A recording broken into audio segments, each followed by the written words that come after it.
Hello and welcome to DM But Group Tuition, a place for all the rankers. अब इस video में हम लोग लेने वाले हैं गाला पेपर नंबर 3 का पार्ट ए। तो चलिए without any delay we are starting with the same. सबसे पहले आपको मैचिंग दिख रहे होंगे अभी स्क्रीन पे, सारे के सारे आंसर के साथ ही है, तो ध्यान से एक बार देख लीजिए। मंगोलॉइड, मंगोलॉइड को दूसरे किस नाम से जाना जाता है? तो मंगोलॉइड्स are known as Kirat. Tulsidas, तो तुलसीदास ने क्या लिखा हुआ है? रामचरितमानस। बुलंद दरवाजा, अब बुलंद दरवाजा कहां पे? तो obviously it is Fatehpur Sikri. अब अगर रेड सॉइल की अगर बात करोगे तो रेड सॉइल आपको पाई कहां पे जाती है? It's archipelago of south. Human development report, अब ये ह्यूमन डेवलपमेंट रिपोर्ट जो कोई भी है उसका शॉर्ट फॉर्म क्या बनता है? HDR। तो देख लेते हैं, मंगोलाइड माने किराट, Tulsidas Ramcharitmanas, Buland Darwaza Fatehpur Sikri, red soil archipelago of south, human development report is equal to HDR। चलिए ट्रू फॉल्स की ओर भी थोड़ा आगे बढ़ते हैं। अब सबसे पहले देख लीजिए, Kathakali is a very famous dance form of Kerala. Obviously this statement is true. Kathakali Kerala का ही डांस है, तो obviously it is true.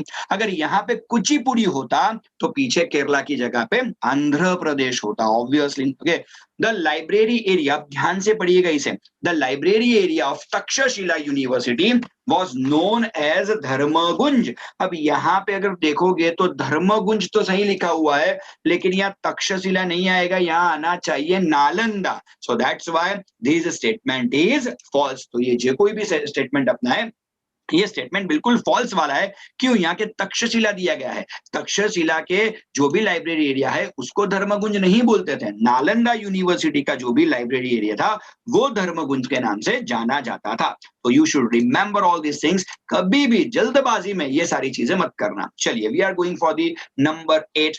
Crops which are taken during rainy season are called zaid crops। बिल्कुल गलत, यानी कि फॉल्स वाला स्टेटमेंट है। क्यों? क्योंकि जो भी हम जो क्रॉप्स लेते हैं रेनी सीजन में लेते हैं उसको खरीफ क्रॉप बोला जाता है।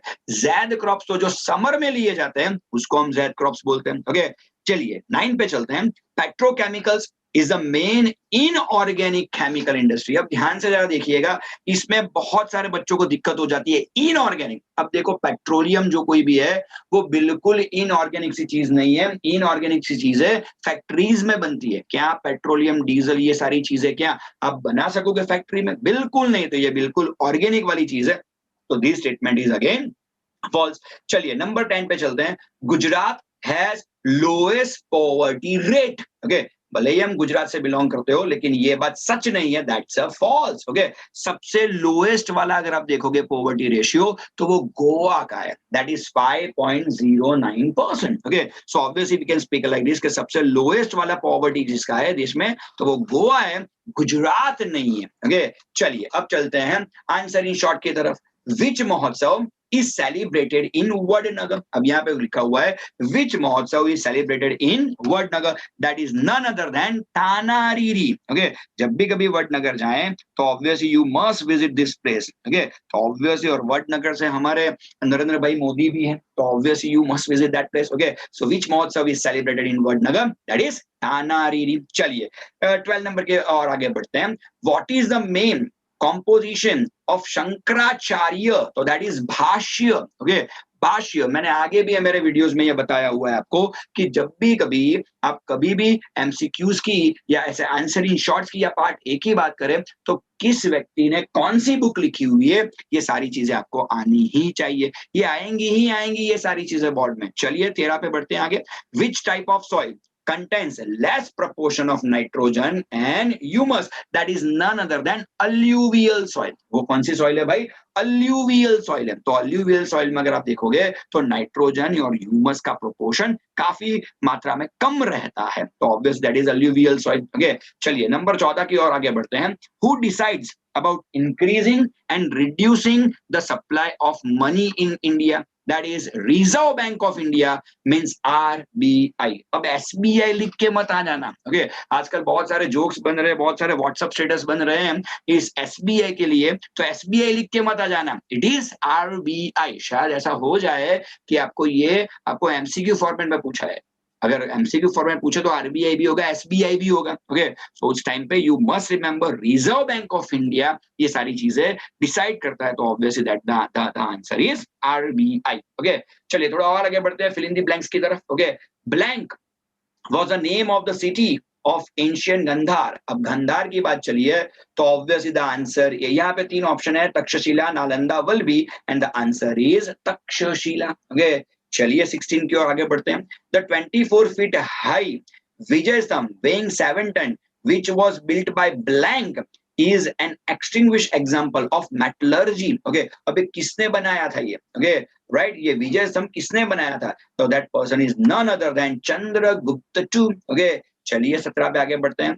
The temple of South India are build in blank style. अब जब भी साउथ इंडिया के टेम्पल की बात आए, चलो ऑप्शन ले लेते हैं। इट्स नागर, द्रविडियंस एंड मथुरा। तो ऑब्वियसली द्रविडियन स्टाइल में बनती है। जो कोई भी साउथ इंडिया के जितने भी टेम्पल्स हैं वो सारे के सारे द्रविडियन स्टाइल में बनाए गए हैं। चलिए 18 पे आगे बढ़ते हैं। Okay, among neighbouring countries of India blank scores lower rank than India. Okay, अब एचडीआई की बात चल रही है तो किसका स्कोर इंडिया से कम है? ऑप्शन देख लेते हैं, मालदीव, श्रीलंका, म्यांमार। अब मालदीव और श्रीलंका दोनों का तो इंडेक्स, एचडीआई इंडेक्स अपने से ज्यादा है। ओके, तो obviously that is Myanmar. Okay, और अभी म्यांमार में बहुत सारी दिक्कतें चल रही है अगर आप न्यूज़पेपर पढ़ रहे हो तो। ओके, चलिए let's go for the 19 one. Okay, naxalite started insurgency in India for the first time in the state of blank.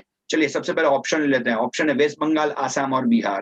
तो the thing is, the pathetic thing is this कि वो शुरू हुआ था वेस्ट बंगाल से। तो नक्सलाइट मूवमेंट जो कोई भी है वो शुरू कहां से हुआ? नक्सलबारी गांव वेस्ट बंगाल से शुरू हुआ था। ओके, चलिए थोड़ा और आगे बढ़ते हैं, एमसीक्यू की और आगे बढ़ जाते हैं। Okay, Chado dance is which dance form? जो भी चाडो डांस है वो कौन सा डांस का फॉर्म है? Okay, A tribal dance, B Bharwad dance, C Koli dance, C Padhar dance. तो obviously the answer is tribal dance. Chado जो कोई भी है वो ट्राइबल डांस है। ओके, चलिए 21 पे चलते हैं। In which state is the place shown in map? अब देखो यहाँ पे मैप में कोणार्क बहुत क्लियरली आपको दिख रहा है, and Konark is in Odisha. तो the answer is Odisha. Okay, इस तरह के जो एमसीक्यू रहते हैं वो एक बार करके जाइएगा। मैप तो आता ही है लेकिन कई बार जो फेमस प्लेसेस रहते हैं वो इस तरह से मार्क किए जाते हैं ऑब्वियसली मैप के ऊपर, तो आपको इसका भी ध्यान तो रखना ही पड़ेगा। चलिए let's go for the 22। Which region famous for coffee production is shown in the map? Okay, तो यहाँ ध्यान से जरा देखिएगा, कर्नाटका जैसा कुछ दिख रहा है और कर्नाटका तो नहीं है लेकिन यहाँ पे कुर्ग जरूर से दिया हुआ है, तो option C Coorg is that. Okay, तो ऑब्वियसली अगर कोई भी मैप में जो भी चीज दिखाई गई है वो कुर्ग है, obviously it is in Karnataka. तो which region famous for coffee production is shown in the map? तो दैट इज कुर्ग। आप ऑप्शन बी भी एक बार ध्यान से देख लीजिए, दैट इज चरोतर। चरोतर गुजरात में आता है लेकिन चरोतर फेमस कॉफी के लिए नहीं है, चरोतर फेमस है किसके लिए? टोबैको के लिए। ओके, तो you must remember even this. Okay, in adjacent map of Gujarat where is the chemical fertilizing produced in factory indicated by a narrow located? okay, अब यहाँ पे आपने को यही पूछा है कि गुजरात में जो कोई भी अपनी केमिकल फर्टिलाइजर की फैक्ट्री है वो एग्जैक्टली कहाँ पे है, वो अपने को पूछा गया है यहाँ पे। So that is none other than Khandla. तो वो है कहाँ पे? तो obviously you can come to know about that, it is in Kandla. अब चलो 24 की ओर बढ़ जाते हैं। जैसा ही 24 लेंगे ऑब्वियसली पार्ट ए अपना खत्म हो जाएगा, लेकिन मेरे सारे वीडियो में मैप्स भी रहते हैं तो ऑब्वियसली मैप्स भी देखेंगे ही देखेंगे इसी वीडियो में। What is the term used for the groups and listed under article 342? तो इतना समझ लो, आर्टिकल 342 के तहत आता है शेड्यूल्ड ट्राइब। ओके, 342 के तहत क्या आता है भाई? शेड्यूल्ड ट्राइब आता है। ओके, और ये जो कोई भी आर्टिकल एनलिस्ट करने की बात करते हैं वो उनका प्रधान सेवक कौन रहता है? तो वो रहते हैं प्रेसिडेंट रहते हैं। ओके, चलिए now just look at the map. सबसे पहले अपने को क्या मेंशन किया गया है? रेड सॉइल मेंशन की गई है। तो ऑब्वियसली रेड सोइल हम कहाँ पे दिखाएंगे, तो रेड सोइल ज्यादातर आपको दिखानी है बिहार और झारखंड एरिया में। तो यहाँ पे अगर आप देखोगे तो मैंने रेड सॉइल मार्क करके दिया हुआ है, तो that is Jharkhand area. Bihar या झारखंड एरिया में अगर आप रेड सॉइल दिखा दोगे, that was quite nice. Okay, Kaziranga national park, यहाँ पे क्या दिखाने का बताया गया आपने को, काजीरंगा। काजीरंगा काफी फेमस है, काजीरंगा, कॉर्बेट, पेरियार, ये सारी चीजें काफी फेमस है। तो ऑब्वियसली काजीरंगा मैंने मेंशन किया है आसाम की तरफ, तो आप ये एक बार ध्यान से देख लो कि Kaziranga, you can easily find it over there. अब काजीरंगा के ही और में अपने को दिया है वेलावदर नेशनल पार्क। तो Velavadar national park means what, Velavadar national park Gujarat में, तो obviously it is already mention in Gujarat. तो यू कैन अगर ध्यान से अगर देखोगे तो वेलावदर आपको देखने को मिल ही जाएगा गुजरात में। Okay, one state producing wheat, Punjab. Okay, अब ध्यान से देखो, जो ऊपर श्रीनगर दिख रहा है उससे एग्जैक्ट थोड़ा नीचे आ जाओ, that is Punjab. Okay, so Punjab आपको क्लियरली दिखाई दे रहा है वहां पे। Okay, so Punjab is a wheat producing state. Okay, और उसके साथ में हमें दिया गया है one state producing jute, West Bengal. Okay, अब जूट दिखाया गया है, तो मैं जूट में मैं हमेशा ही वेस्ट बंगाल, जो रेड सॉइल दिख रही है उसके एग्जैक्ट नीचे देखो, राइट साइड पे जो अपना काजीरंगा है, काजीरंगा के नीचे अगर आप देखोगे स्टार्ट मैंने किया हुआ है, दैट इज हुगली। अब हुगली नदी जो कोई भी है उसके किनारे पे सबसे ज्यादा जूट फैक्ट्रीज है। ओके, ये एक अच्छा वाला क्वेश्चन भी है, अच्छा वाला रीजन भी है, तो ये भी आपके एग्जाम में आ सकता है। तो मैंने मेंशन भी कर दिया है वेस्ट बंगाल, और उसमें एक पर्टिकुलर जगह भी मैंने मेंशन करके रखी हुई है, one state producing woollen clothes with name. Okay, अब वुलन क्लोथ्स की अगर बात चलेगी तो वुलन क्लोथ्स तो सिर्फ और सिर्फ कहाँ पे होंगे, श्रीनगर में होंगे। It's not cotton clothes. अगर कॉटन क्लोथ्स होता तो महाराष्ट्र से बेटर कोई होता ही नहीं। यहाँ पे हम बात किसकी कर रहे हैं, वुलन क्लोथ्स की बात कर रहे हैं। तो वुलन क्लोथ्स कहाँ पे है, तो obviously you can come to know that कि वुलन क्लोथ अपना जो कोई भी है वो वुलन क्लोथ हमने श्रीनगर में बताया हुआ है। ओके, ये याद रखिएगा, ये अच्छा वाला मैप में मेंशन करने को बोला गया है। और लास्ट में अगर देखोगे तो one centre producing jute material. अब जूट मटेरियल तो हुगली मैंने वैसे ही पहले दिखा दिया है आपको। ओके, तो ऑब्वियसली जितनी भी चीजें गाला पेपर नंबर 3 में आपको मैप में मेंशन की गई थी, वो सारी की सारी चीजें आपको इजीली यहाँ पे दिखाई देंगी। तो बस आज के वीडियो में कुछ इतना ही। आई होप आपको वीडियो पसंद आएगा। Here DM sir signing off. Thank you, bye.